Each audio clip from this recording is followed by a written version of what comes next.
Who gonna stop you? Unless you tell it to the wrong person.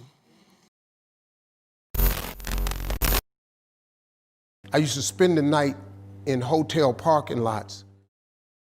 What was I gonna do? I ain't had nowhere to stay, so I lived in the car. See, in your life, everybody has a turn back moment. You have a moment where you could go forward or you can give up.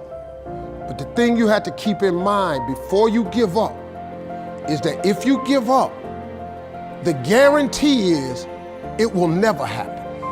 That's the guarantee of quitting, that it will never happen, no way under the sun.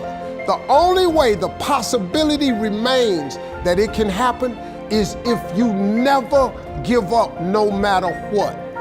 Because God is always coming. He's never too late. At your worst moment, look man, when they told me I had to be in New York, I saw no way I could get there. But that God though, He make the phone ring. I end up in Florida, I make $300. Then I go to New York, I make $750. Almost got $1,000. I had $35. So I'm standing there at the phone booth. So I called. He said, hey Steve, this is Chuck Sutton with Showtime at the Apollo. We saw a tape of you. You're very funny. If you could get here Sunday night, we'd love to put you on television. Call me back, let me know if you can make it. And I couldn't get to New York. I got $35. How I'm gonna get to New York? And tears just coming down my face. I said, God, so that must be a sign for me to go home. Cause this it, I ain't even got the money to go to the Apollo. My whole thing, I wanted to be on TV, I couldn't even make the dream come true. So I drive to Jacksonville, Florida, and that night I killed, I made the 150. The club owner said, man, you funnier than the guy we hired. If you stay tomorrow night, I'm gonna give you another $150. So now I got $300 now. Got to the Apollo. I said, hey man, I'm here. I got there at 11 o'clock in the morning. So the comedians started coming in the building.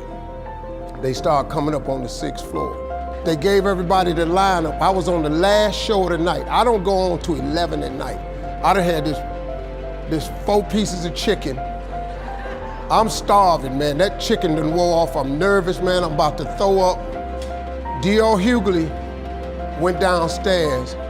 D.L. Hughley got booed off. Dwayne Johnson got booed off.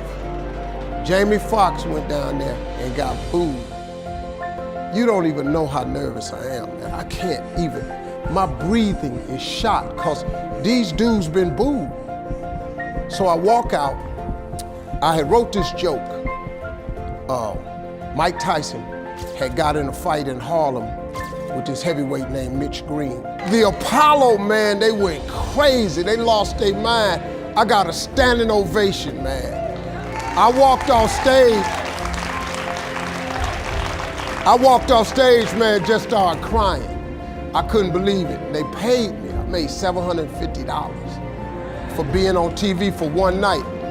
I'd never made $750 telling jokes in one night. And so that was my first television appearance. A couple weeks later, Sinbad was the host of the show. He got this job on Different World. And so he quit. And so Mark Curry became the host. And then Mark Curry got hanging with Mr. Cooper, and he quit. And they came to me and said, would you come back to New York and host amateur night for us to just try you out? Oh, ain't no problem. And so I went to New York, I hosted amateur night, and I was killing. But every time we went to commercial break, I was supposed to let the warm-up act take over like Ruben does. But I knew not to let the warm-up act do that because he would change the attitude of the crowd because the Apollo was a wild place. So I stayed out there. I did the warm-up and the hosting. And I created a bond with that audience. And that's how I got on TV. It was my very first TV show. I hosted Showtime at the Apollo. I ended up being the longest running host in the history of Showtime Apollo. I did that show for 8 years.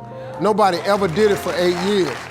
That's what happened to me. That was my moment of never giving up. That's when I first learned that faith was everything, that that you have to remain faithful